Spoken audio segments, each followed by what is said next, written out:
I also, unlike, or maybe like many of you, but I'm also out there weekly talking to audiences. And one thing that just frustrates the dickens out of me about public education, and I'm not sure everybody always acknowledges it, is we have a real split in our country right now. And I always share this with folks when I talk to audiences. We have those who have children in public school, either as parents or grandparents, or who are teachers, or who are really involved with the public education system. And the worry of that crowd, including my wife and myself, is that perhaps we've gone too far and we've become too rigorous, and we're expecting too much out of our children. And believe me, I'm in that camp. But then I also read the paper, and at least once a month, I read a letter to the editor about America's failing public school system, and how they're dropout factories, and how education today is a joke. I turn on the TV, and I see commercials by ExxonMobil comparing us to countries where it's really not an apples-to-apples comparison, about how our children are ranked 30th in the world in STEM education, in test scores, on other norm reference tests taken across this country. And I'm out there talking to audiences, and I will share with you, there is a broad swath of this population that believes even today that we're not nearly rigorous enough in public education. There's a broad swath of this population that believes to get a quality education, you have to pull your child out of a public school and put them in a private school. And there's an even more frustratingly broad swath of this population that believes that if you pull your child out of a public school and put them in a charter school, just because it has the word charter or the word school, they're getting a better education. And we're trying to balance up here. Now, you may not like where I come down on the balancing scale, and I know there are some of y'all who don't like where I come down on the balancing scale. And I do think that there is a balance, and frankly, I think that about most things in life, we have to balance accountability and reasonable testing that's reasonably applied and that's validated testing. But you have to balance that against the over-testing of our students. And I'm on record, and frankly, I'm almost embarrassed to make this speech in this room, because out of the 100 people in here, about 85 of them have heard this speech from me 3 dozen times. But I keep seeming to have to make it. But the mere fact that we may not agree with you all across the board doesn't mean that we don't have children's best interests at heart. It doesn't mean that we are harassing, harming, bullying our children in any way. It just means that we don't agree. And I don't want to really go for the crease here and try to make it a home run, but I do love hearing when you all get up here and speak that you're working towards a legislative fix. Because some of you have heard me say this over and over again, that's where the fix lies.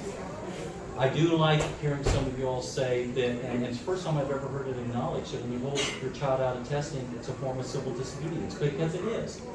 And I'm not willing to go that far. And I respect you if that's your choice as a parent, that's your right to make, but it's not our responsibility to make an accommodation for that. And that's really where we're having the disagreement right now. And if a parent wants to hold their child out of school, gosh forbid, we all know when school testing days are, then a parent certainly has that prerogative to hold their child out of school. I also want y'all to see one thing from my viewpoint too, and that is, I've always struggled with the issue. I'm not asking for a response now. If you want to come up and tell me afterwards, where does it end?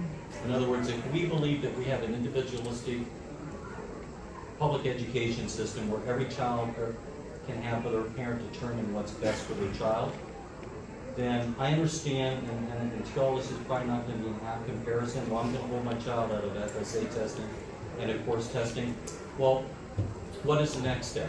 You know, this teacher, Mr. Sublette, is giving my child an end-of-course essay that's 25% of their grade. I don't think it adequately reflects their abilities or their skills, so I'm going to opt them out of that essay.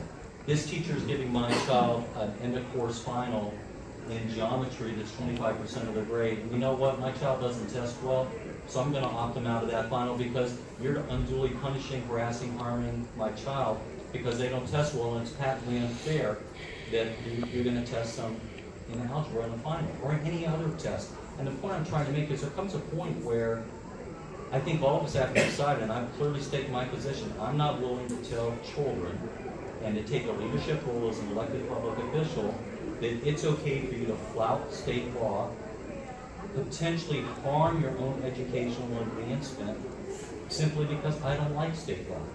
And I know that's humorous to some of y'all. Every time I have this talk, I mean, I feel like I give y'all a ton of respect, but I really don't sense that back from all of you, and that's not fair. In a lot of ways, I get a smirk or a laugh or a smile or a shake of the head the whole time I'm talking. But that's where I stand on it. Doesn't mean I'm any less concerned about the future of our children. I've got 3 children in public school. They feel over-tested. I think they're over-tested. We're doing everything we can to weigh that in. We really are. But at the same time, you know, I'm not willing to tell them that they can go to the school, and none of y'all have advocated this, but we've experienced this firsthand, and disrupt the testing environment, disrupt the environment in the classroom for the other kids, or even make a statement in their classroom to try to make a point about the testing. And I respect if, you know, a parent out there wants to do that, but I'm not going to support it from this seat.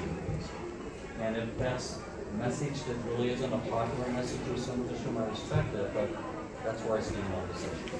So thank you for entertaining my class. Anybody else? All right. With that, we're adjourned.